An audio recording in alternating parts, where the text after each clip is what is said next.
think a lot of midlife women think they're eating in a calorie deficit because they got a number off of an online calculator or an app or from some coach. And they think, well, I'm eating at that number, nothing's happening. That may not actually be a calorie deficit for your body. That's just a starting place. And oh, by the way, if you're not taking measurements, you're not looking at all the data correctly. Just going by the scale, you could be missing that you're actually losing fat if you're not taking measurements or not tracking your food properly using a food scale. If you're using measuring cups and measuring spoons, those aren't accurate. But I do think a lot of people, a lot of midlife women have kind of this mindset, like that should be the number. I calculated it on this app or online calculator. It's not working. Calorie deficits don't work.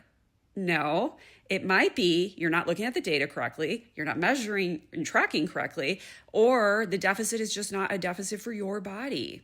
This is a very typical blind spot that a lot of people have. They just don't realize that whatever number they get online that says should be a deficit may not necessarily be a deficit for their body, along with, the blind spot of not taking measurements, not understanding scale fluctuations correctly, not tracking food using a food scale, not tracking like the oil in the pan. Like these are just really common blind spots that people have.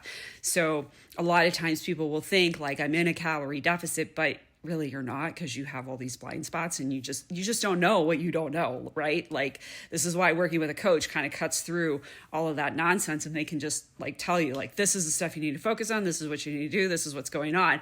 I had a woman the other day comment on one of my videos saying, I'm only eating 500 calories and gaining weight. And she was like of the mindset that she's in a deficit. I'm like, that's not a deficit. If you're gaining weight, you're actually in what's called a calorie surplus.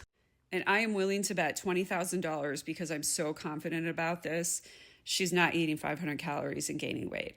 I've seen this many, many times.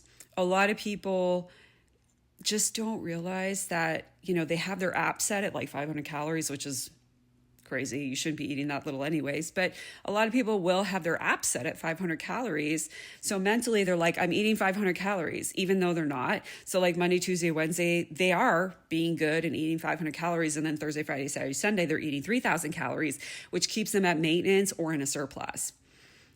But mentally, they really do think and believe that they're eating 500 calories, probably not tracking things properly, probably not understanding scale fluctuations, probably not taking measurements, probably not accounting for non-exercise activity thermogenesis. Like these are the typical blind spots a lot of people just have.